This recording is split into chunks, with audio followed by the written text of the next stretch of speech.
മറ്റു തരത്തിൽ ഹിറ്റാച്ചിയോ മണ്ണുമാന്തി യന്ത്രമോ വലിയ മറ്റു ഉപകരണങ്ങളോ എത്തിക്കാനുള്ള സംവിധാനം നിലവിൽ ഇങ്ങോട്ടില്ല എന്നുള്ളതും ഈ രക്ഷാപ്രവർത്തനത്തെ ദുഷ്കരമാക്കുന്നുണ്ട്. ഇപ്പോൾ ഈ വീടിന്റെ മേൽക്കൂര അവിടെ നിന്ന് മാറ്റുകയാണ്. മേൽക്കൂര മാറ്റിയാൽ മാത്രമായിരിക്കും വീടിനുള്ളിൽ ആളുണ്ടോ എന്നുള്ളത് വ്യക്തമാവുക. ഇപ്പോൾ മേൽക്കൂര മറിച്ചിട്ടിരിക്കുകയാണ്. ഇപ്പോൾ അപ്പുറത്ത് നിന്ന് നമുക്ക് വീടിനകത്ത് എന്താണ് സാഹചര്യമെന്ന് അറിയാൻ കഴിയും. ഏതായാലും അതിദയനീയമായ കാഴ്ചകളാണ്. ഒരു റോഡും വീടുകളും ഒക്കെയായി സുന്ദരമായ ഒരു പ്രദേശമാണ് ഈ തരത്തിൽ ചാമ്പലായിരിക്കുന്നത് എന്നുള്ളതാണ് നമ്മൾ കാണേണ്ടത്. ഏറ്റവും അതിമനോഹരമായ കാഴ്ചകളായിരുന്നു ഈ ഭാഗത്തേക്ക് വരുന്ന സമയങ്ങളിൽ നമ്മൾ കണ്ടിരുന്നതെങ്കിൽ തേയിലത്തോട്ടങ്ങളും മറ്റുമൊക്കെയായി മനോഹരമായ കാഴ്ചകൾക്കിടയിലൂടെ വന്നെത്തുന്നത്. പക്ഷേ ഇങ്ങനെ പ്രളയത്തിൽ തകർന്നിരിക്കുന്ന ഒരു മേഖലയിലേക്കാണ്. ഒരു ഗ്രാമമാകെ പ്രളയത്തിൽ തകർന്ന് നാമാവശേഷമായിരിക്കുന്ന കാഴ്ച. ആളുകൾ ഉറങ്ങിക്കിടക്കുമ്പോൾ വന്ന ദുരന്തമായതുകൊണ്ട് തന്നെ ഇതിന്റെ വ്യാപ്തി എത്രത്തോളമാണ് എന്നുള്ളത് ഇപ്പോഴും നിശ്ചയമില്ല. അത് ഈ പ്രദേശത്തുകാർക്ക് തന്നെ നിശ്ചയമില്ല എന്നുള്ളതാണ്. രക്ഷാപ്രവർത്തനം പുരോഗമിക്കുന്ന ഘട്ടത്തിൽ മാത്രമായിരിക്കും എത്ര പേർ ഇതിൽ അകപ്പെട്ടിട്ടുണ്ട് എന്നുള്ളത് വ്യക്തത മാത്രം.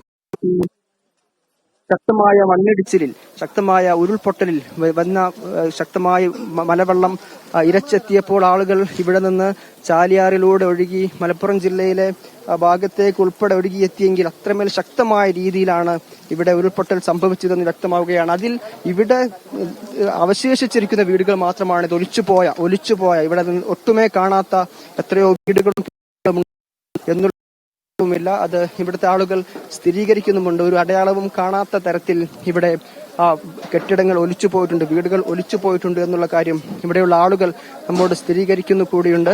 ഏതായാലും ഇവിടെ നിൽക്കുമ്പോഴും നമുക്കത് ഈ പ്രതലം എങ്ങനെയുള്ള പ്രതലമാണ്, സേഫ് ആണോ എന്ന് പോലും വ്യക്തതയില്ലാത്തൊരു സാഹചര്യമാണ്. ചെളിക്കുളമായി മാറിയിരിക്കുന്ന ഒരു കാഴ്ചയാണ്. ദുരന്തത്തിന് ശേഷം മാറി തോടായിരുന്നു എന്ന് തോന്നുന്ന, വെള്ളം ഒലിച്ചു പോകുന്ന കണ്ടത് തോടായിരുന്നു എന്ന് തോന്നുമെങ്കിൽ കൂടി ഇത് ഈ മലവെള്ളം ഗതിമാറി ഒഴുകിയതിന്റെ അടയാളങ്ങളാണ് ഇപ്പോഴും ഈ വെള്ളം ഒലിച്ചു പോകുന്ന ഇടങ്ങൾ. നേരത്തെ കൃത്യമായി ആളുകൾ ജീവിച്ചിരുന്ന, അല്ലെങ്കിൽ ആളുകൾ അവരുടെ ഉപജീവനം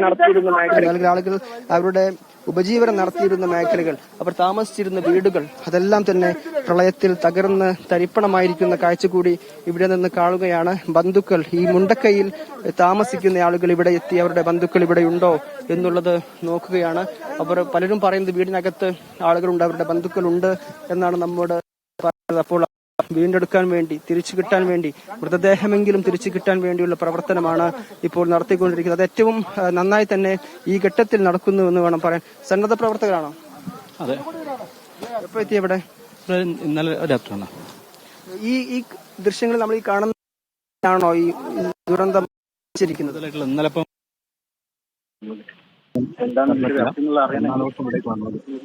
എന്താണ് ഇതിന്റെ വ്യാപ്തി എന്നുള്ള അറിയണമെങ്കിൽ കുറച്ചും കൂടി മുന്നോട്ട് പോകേണ്ടി വരും. വീടുകളൊക്കെ ഇനി ഉണ്ടെന്നാ തോന്നുന്നത്. ഇവിടെ താഴേക്ക് നോക്കുമ്പോൾ പൂർണ്ണമായി വാഷ് ഔട്ട് ചെയ്തിരിക്കുന്ന രീതിയിലാണ് ഇവിടെ കാണുന്നത്.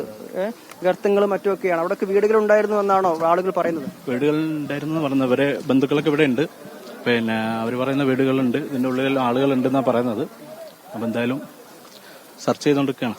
തീർച്ചയായും ആ തരത്തിൽ തന്നെയാണ്. ഇവിടെ വീടുകൾ ഉണ്ടായിരുന്നു, ആളുകൾ അതിനകത്തുണ്ടായിരുന്നു എന്ന് തന്നെയാണ് ബന്ധുക്കൾ പറയുന്നത്. അവരെ കണ്ടെത്താൻ വേണ്ടിയുള്ള തെരച്ചിൽ കൂടിയാണ് പുരോഗമിക്കുന്നത്. അത് എവിടെ കുടുങ്ങിക്കിടക്കുന്നു, ഈ മലവെള്ളപ്പാച്ചിലിൽ ആളുകൾ ഒലിച്ചുപോയോ തുടങ്ങിയ സംശയങ്ങളൊക്കെയുണ്ട്.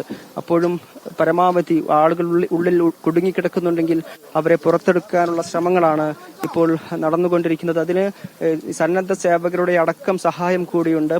നമ്മുടെ സൈന്യം സജീവമായി തന്നെ ഈ രക്ഷാപ്രവർത്തനത്തിൽ പങ്കാളികളാവുകയാണ്. അപ്പോൾ ഈ മേഖലയിൽ നിന്ന് പുറത്തേക്ക് കൊണ്ടുപോകണമെങ്കിൽ തന്നെ അതും സാഹസികമായ ഒരു ദൗത്യം കൂടിയാണ്. കാരണം ചതുപ്പ് നിലമായി മാറിക്കഴിഞ്ഞു. ആളുകൾ നേരത്തെയൊന്നും കണ്ടിരുന്ന പോലെയല്ല ഈ പ്രദേശം ഇപ്പോഴുള്ളത്. ഈ പ്രദേശത്തിന്റെ സ്വഭാവമാകെ മാറിക്കഴിഞ്ഞിരിക്കുകയാണ്. എവിടെയാണ് നമുക്ക് ചവിട്ടി നടക്കുന്ന സ്ഥലം പോലും സുരക്ഷിതമാണോ എന്ന് വ്യക്തമല്ലാത്ത തരത്തിലാണ് ഇവിടെ മണ്ണും കല്ലും അടിഞ്ഞിരിക്കുന്നത്. കല്ലും മണ്ണും മരങ്ങളുമെല്ലാം അടിഞ്ഞിരിക്കുന്ന കാഴ്ചകൾ കൂടിയാണ് ഇവിടെ നിന്ന് കാണുന്നത്. അപ്പോൾ ഏറ്റവും സുരക്ഷിതമായി ഇവിടെ രക്ഷാപ്രവർത്തനവും ഏറ്റവും സുരക്ഷിതമായി നടക്കുക എന്നുള്ളത് കൂടി പ്രധാനമാണ്. കാരണം അങ്ങനെ അപകടകരമായ രീതിയിലാണ് ഈ ഭൂമി ഇപ്പോൾ നിൽക്കുന്നത്. ആ തരത്തിൽ ഏറ്റവും സുരക്ഷിതമായി ആളുകളെ പുറത്തേക്കെടുക്കാനുള്ള സംവിധാനങ്ങൾ കൂടിയാണ് ഇപ്പോൾ ചെയ്തുകൊണ്ടിരിക്കുന്നത്. സുരക്ഷിതമായി നടക്കാൻ വേണ്ടി മരങ്ങൾ നിലത്ത് പാകുന്ന ദൃശ്യങ്ങളായിരിക്കും ഇപ്പോൾ കാണുന്നതെന്ന് ഞാൻ വിചാരിക്കുന്നു. മരങ്ങൾ നിലത്ത് പാകി കാല് താഴേക്ക് പോകാതിരിക്കാൻ വേണ്ടി നിലത്ത് പാകി ആളുകൾ അകത്തുണ്ടെങ്കിൽ അതുവഴി പുറത്തേക്ക് എത്തിക്കുകയാണ്. ഇവിടെ നിന്ന് ഒരു 2 കിലോമീറ്ററോളം നടന്നാൽ 1.5 കിലോമീറ്ററെങ്കിലും നടന്നാലാണ് ചൂരൽമലയിലെ താൽക്കാലിക പാലം. ഗ്രാമത്തെ പുറം ലോകവുമായി ബന്ധിപ്പിച്ചിരുന്നത് ചൂരൽമലയിലെ ഈ പാലമായിരുന്നു. ആ പാലം തകർന്നതോടെയാണ് ഈ പ്രദേശം ഒറ്റപ്പെടുന്ന നിലയിലേക്കും രക്ഷാപ്രവർത്തനം ദുഷ്കരമാകുന്ന അവസ്ഥയിലേക്കും മാറിയത്. അപ്പോൾ ഇവിടെ നിന്ന് ആളുകളെ കണ്ടെത്തി ചൂരൽമല ഭാഗത്തേക്ക് ആ കാൽനടയായി എത്തിക്കുന്ന ഒരു രീതി കൂടിയാണ് ഇവിടെ പിന്തുടരുന്നത്. ഇപ്പോൾ വീടുകൾക്കകത്ത് കോൺക്രീറ്റ് ഉൾപ്പെടെ പൊട്ടിച്ചുകൊണ്ട് അകത്ത് ആളുകൾ ഉണ്ടോ എന്ന് പരിശോധിക്കുകയാണ്. കോൺക്രീറ്റ് വീടുകൾ ഉൾപ്പെടെ നിലംപരിശായിരിക്കുന്ന കോൺക്രീറ്റ് കാണുന്നത്. ഇതിനകത്ത് ആളുകളുണ്ട് എന്ന് കൂടി പറയുമ്പോൾ അതീവ ദയനീയമായ കാഴ്ചകളാണ് ഇവിടെ നിന്ന് നമുക്ക് പങ്കുവെക്കാൻ കഴിയുക. അത്രമേൽ ദുഷ്കരമായ രക്ഷാപ്രവർത്തനം കൂടിയാണ് ഇവിടെ നടക്കുന്നത് എന്ന് കൂടി വേണം പറയാൻ. ഇവിടെ നിൽക്കുമ്പോൾ വേറെ ചില കാര്യങ്ങൾ കൂടി മനസ്സിലാക്കുന്ന, അടുത്തടുത്ത് വീടുകളുള്ള ഒരു മേഖല കൂടിയാണ് ഇത് എന്ന് മനസ്സിലാക്കുകയാണ്. ഈ ഏലം കൃഷിയിൽ ആളുകൾ താമസിക്കുന്ന മേഖലയാണ് ഇത് എന്നും അറിയാൻ കഴിയും. രക്ഷാപ്രവർത്തനം എങ്ങനെയാണ് ഇവിടെ നടക്കുന്നത്? രക്ഷാപ്രവർത്തനം ഏത് രീതിയിലാണ് ഇപ്പോൾ പുരോഗമിക്കുന്നത്?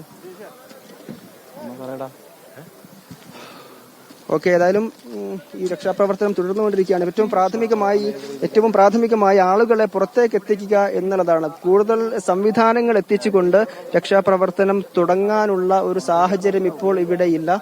പ്രാഥമികമായി നമ്മുടെ ഹാമറുകളും മറ്റു പിക്കാസുകളും മറ്റുമൊക്കെ ഉപയോഗിച്ചുകൊണ്ട് കോൺക്രീറ്റ് പാളികൾ, കോൺക്രീറ്റ് മേൽക്കൂരകൾ പൊളിക്കുകയും അത് നീക്കുകയും ചെയ്തുകൊണ്ട് അതിനകത്ത് ചെളിക്കുള്ളിൽ ആളുകൾ ആരെങ്കിലും കുടുങ്ങിക്കിടക്കുന്നുണ്ടോ എന്നാണ് ഇപ്പോൾ നോക്കിക്കൊണ്ടിരിക്കുന്നത്.